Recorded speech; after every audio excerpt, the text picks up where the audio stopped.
a beautiful parable which the speaker heard about during a satsang with his master. This parable tells an episode that happened during the life of Gautama the Buddha. This story is not taken from the Buddhist scripture. This story tells an episode in the life of Gautama the Buddha, which has not been included in writing. Gautama the Buddha was working with his assistant Ananda. The master and his disciple were passing from one village to another. The two were walking at the bottom of a beautiful valley. At some point, the time had come to cross a stream. The water of the stream was of a crystalline blue color. Buddha and Ananda stopped to observe the stream, but unfortunately the time soon came to cross the stream.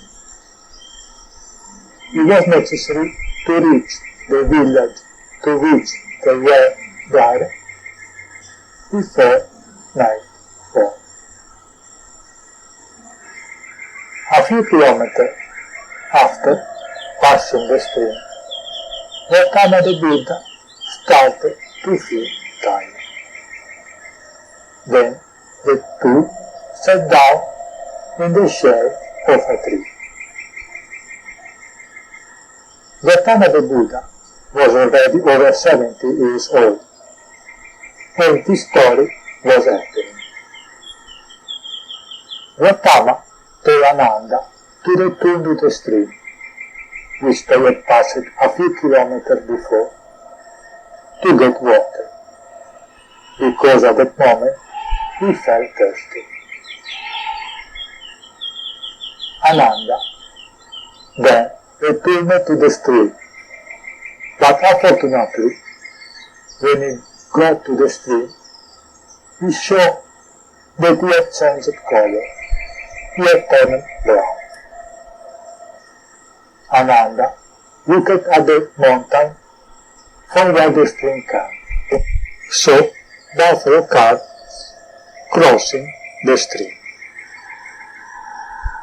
This was the reason why the beautiful stream had changed color. Then, disconsolate, he returned to his master empty-handed. When he came to his master, he told him what had happened.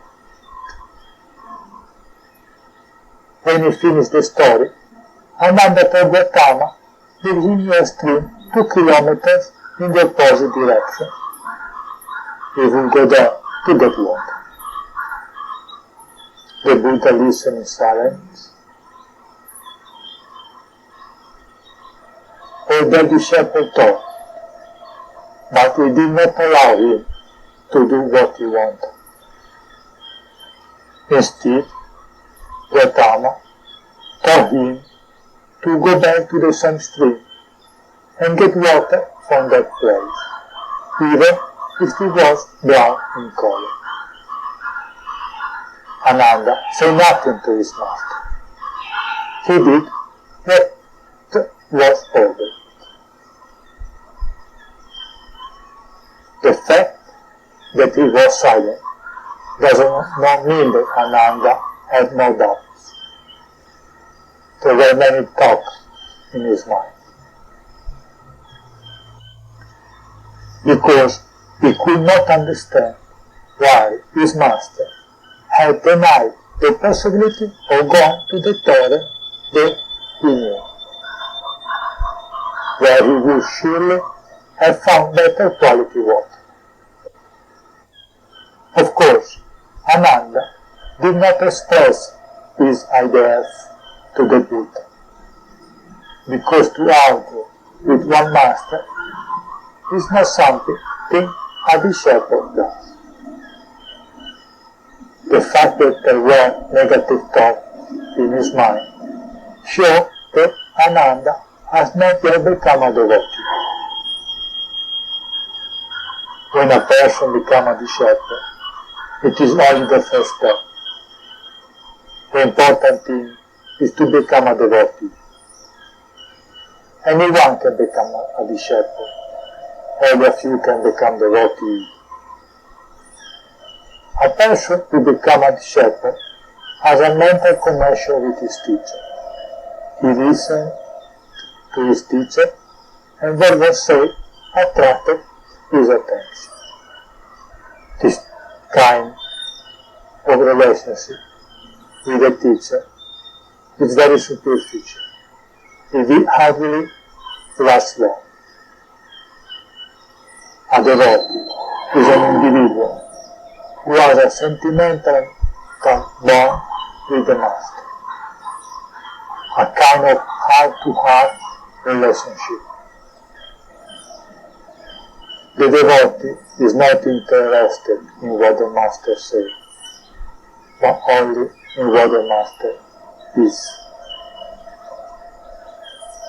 Ananda was a cousin of the Buddha.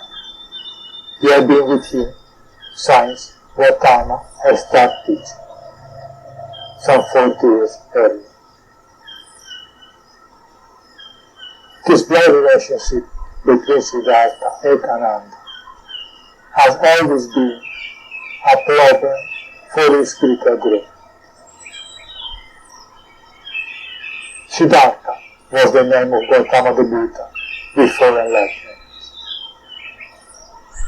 Generally, a person who becomes enlightened changes his name. The change of name is a symbol that represents all other demarcation between the one who was before and after is enlightened. The moment Siddhartha becomes enlightened, it means that Siddhartha no longer exists. He is dead. For this reason the name is changing, just to indicate a new birth, that of Gautama Buddha. There is no relationship between the two individuals. Let's go back to the parable. When Ananda reached the stream again, he found the water that had returned almost the same color, crystalline blue, as when they had passed the first time. At the moment, Ananda understood that almost all the mud was deposited again on the bottom. Then he sat down beside the stream to meditate.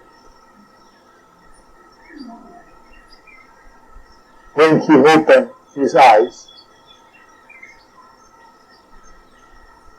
all the water had returned to a crystal color.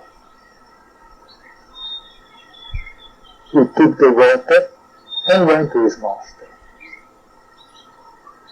Reaching the Buddha, he told him what had happened. The Buddha asked him if he understood. Ananda replied that yes, master, I understood. The two resumed their journey towards the village.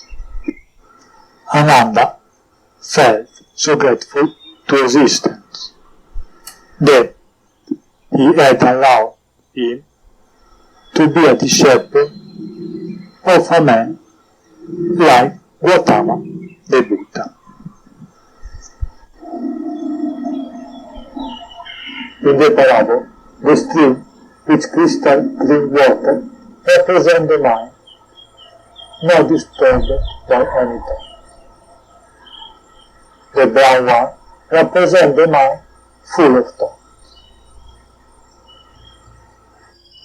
The meaning is that if a person sits, doing nothing, physically and mentally, sooner or later the thought process stops. As the man settled naturally on the bottom of the river, sooner or later, if an individual is doing nothing, thoughts will cease to come naturally.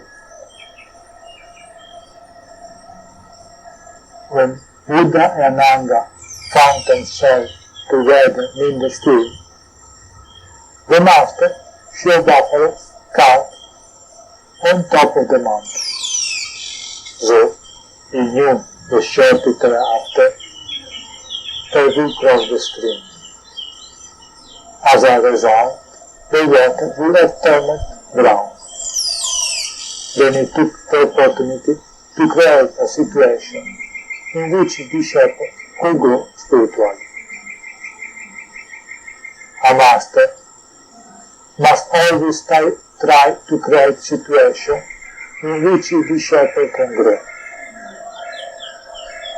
Each master has his own methods for doing this, because words are not able to transmit through knowledge, but only through experience and understanding on their own does growth occur. Initially, thought will slow down, and the space between one thought and another will increase. Since we start not to give our energy to thought, this will soon find itself without the possibility of continuing. Impossible to stop thinking voluntarily, because it is one part of the mind that tries to stop the other, as if the right hand did not allow the left hand to move.